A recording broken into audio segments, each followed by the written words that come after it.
How we doing, team? Good afternoon, and welcome back to the garage. So, today I'm gonna be actually doing a video of the complete setup, how that everything worked out with the IS. The engine is already installed. We cranked it yesterday. It's running fine. We don't have any problem leak-wise, and of course, the major issue with it was the the head gasket failure. So, I'm gonna go now with the over small details of the stuff, the changes that we did, what is the outcome, and what parts did we actually put on the engine itself to to meet the expectations that we're looking for. Once again, we don't. I keep saying this. We don't want nothing crazy. We're not looking for 1,000 horsepower. We're looking for something consistent that actually gets us to point A to point B with the right amount of horsepower that we need. So, where do we start? So let's start here. Like you can see, everything is all assembled. We did relocate it. The ABS module that it was right here now is right there. Like you can see where the battery used to be. We still got to work with the battery terminals. I'm gonna actually work on that later down the road. I'm thinking about finding positive lead from any BMW, like 09 to earlier model, that has like a remote port section that you actually put all the positive there, and then you only have one jumper on the top, so you could actually, just in case the battery goes dead, you could actually jump the car right there. And the negative, which is going to take the terminal out and ground that to the actual frame itself. The ABS module, like you can see, everything is all nice and neat installed. Luckily for us, we actually did not have any problem, because when we did the relocation, we didn't have the engine, so we actually had room to play with the brake lines, readjust them, realign them. So I don't hate it. I believe that we could have done a better job, but for now it works. We managed to securely down with the 2 bolts that used to be where the battery casing used to sit, and now it sits fine. We did open up the harness and we brought it here, so this is where we actually tied it down, and then we relocated everything to the module itself. So that looks pretty nice and neat, like clean wise. That it could have been better, yes, but for now it works. Everything seems to be fine. We have a little bit more room in the front, just in case we're gonna go with a bigger turbo, that we are going to, not anytime soon, but we already have the space done, so it will fit. Let me show you guys what the battery is on the back. We did ran all the positive and negative leads from the battery to here. So like you can see, we made 2 little holes in here. We got 2 grommets so they don't actually rub in the metal itself, and then everything is all tied down with the casing. The battery's already installed. So nice and torqued on there. She's not going anywhere.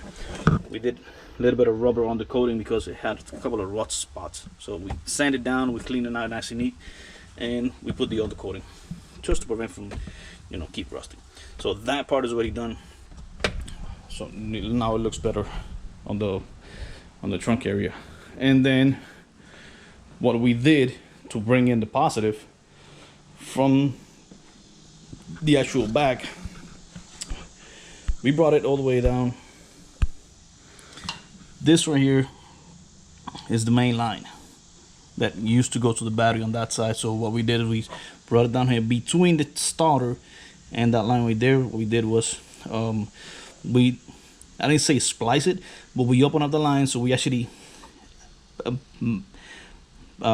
gonna say weld, but it's not weld, it's not cramped too. So we actually we tied them all in one piece all the way down there, and we put some of the good adhesive, we seal it up, so now everything is all working fine. We did also of course, like we had the failure, we did flush the radiator, we had to clean. Everything was all a mess in here, guys. So between the process of cleaning and rebuilding, this is pretty much where we are right now. Alright, so what were the parts that we changed? We did change, like you can see here, this upper turbo piping. We actually changed that. We put a 50 millimeter blow off valve. We have one that it was like 20 something millimeters, and it had the mass airflow sensor on top of here because of the old setup that it had. So we actually got our boy Chris from Exotic Welding. That's the go-to guy here in Jacksonville. I mean, he does some excellent work. This is only the top part.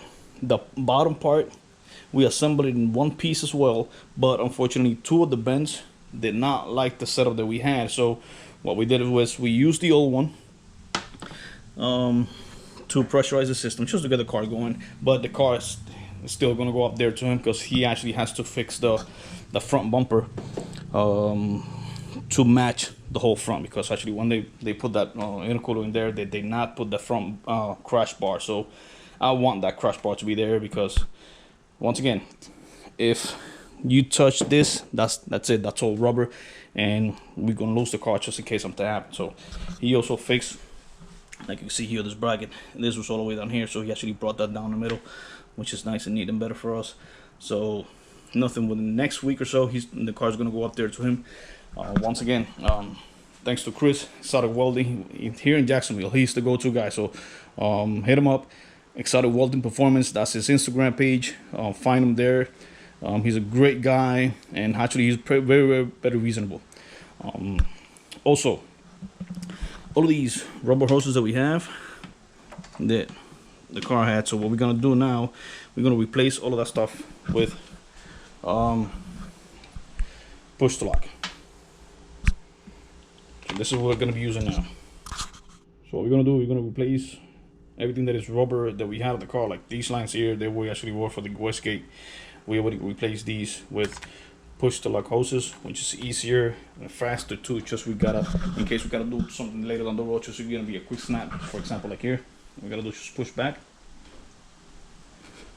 take it out. That's it. So that's already, this line is already installed here. It goes all the way down to the actual back of the intake. We put it on here, so it's easy. It's an easy setup, easy system. I like it. So that's pretty much what we're gonna do now from now on the car. So all of these, I'm gonna replace these right here, and the other two that you see, that you guys saw that are long, those go all the way from here to the way, from the actual boost controller to the actual wastegate that is sitting down there. So that's what that's one of the upgrades that we're gonna do right now. The other thing that we're gonna do is, this is the oil catch can. So like you can see, we welded the bongs on the actual valve covers itself. So we're gonna bring two new lines in here, and then we're actually gonna connect to here. We're gonna get rid of, you know, this little setup that we actually had there last time. We're still gonna use the Y and maybe these two, but this right here, it's gonna be garbage. We're not gonna use that anymore. You know, so that's another thing too that we actually change to get better, because the one on the back, I think the one the intake valve covers keep on popping out, so every once in a while, so we had to go in there and push it back in. So that's pretty much what we have right there. It'll be those two 10 AN. We gotta go in there, get the 10 AN from there, cut them, and then clean this out here first before we do anything. Clean this out, reroute this hose so it'll match up there. So back on that, you know, the engine was running. There was only the head gasket issue that we had, where the compression was actually skipping into the radiator itself, and that's when you guys saw the earlier video. There was a mess of coolant all over the place, but it was because of that. It was because of everything that it was actually compression wise, it was going to the radiator and it's just blowing it out. The car was running, you know, it got here, and then from there we did the whole tear down. I'm gonna put a video now so you guys can see the dyno pull that they did on the car, and you will see that where the actual head gasket failed. You will see when it failed, where did it fail, and you know what happened. So I'm gonna show you the video now.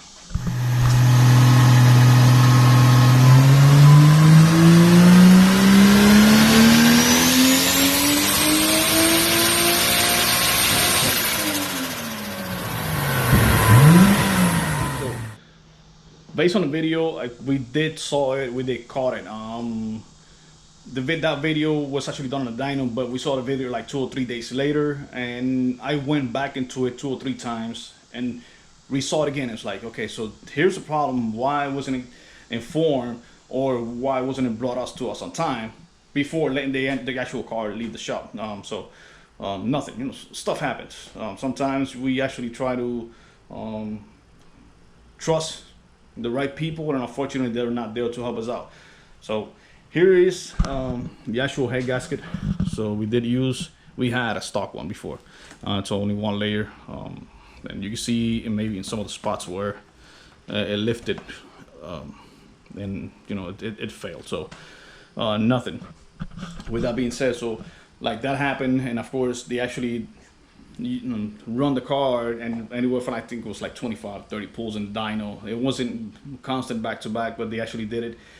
You know, there was no oil change, there was no care. There was like, they just kept on beating the car. So once they brought it back to us, I decided to open up the engine. You take the engine out, open her up, and see by any chance any internals suffered. So luckily for us, like you can see here, these are the bearings, rod bearings, and they were completely, you know, intact. There was like one or two, like you can see here, and this, I think it was this one and this one right here, there's a little bit of smart and scarring, but they were, if I'm not mistaken, they were already like that. So 520 horsepower running the way that they did, and having those bearings come out like that, I'm happy with it. No oil change, and they have used it. So they hit it hard. They hit it hard, and that's pretty much what the bearings are. So what we did, we actually went with King's bearings. This time we already had put rods and pistons in the engine. So we have max speeds rods, and then we have diamond pistons. So the bottom end is solid. The head, once we took it out, we took it to our guy here in Jacksonville as well. He has a machine shop. His name is Fueguin Machine Shop. He actually is one of the greatest guys here in Jacksonville as well. He does some amazing work. He actually hooked us up. He went over the head. He checked it out. He told me that it was a little warped. So he went in there. He cleaned it, and everything came out nice.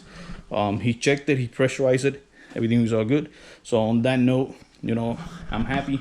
Once he said that also as well, there was only a minor warp on the head. So that's pretty much where we're at right now. The engine ran, I think it was 3 days prior to the actual head gasket failure, 3 or 4 days. It overheated a couple of times as well. So once again, they didn't care until, you know, I found out what the problem was. I went over it and I said, you know what, we got to go into the engine and stuff. So that's where we actually took the engine out. We did a complete tear down. We went over it, and we fixed the problem. The head was the main cause to actually the suffer between everything. There was, you know, pistons, everything was all good. Bottom end, like you guys can see here, rods are immaculate. I mean, sorry, freaking bearings are intact. They did not suffer at all. So right now, what we gotta do, you know, just keep. We're gonna break the engine in, of course. I'm gonna put a couple of more miles into it, and then once we do all that, what we're gonna do is we're actually gonna go in the program, check by any chance there is something that we don't like.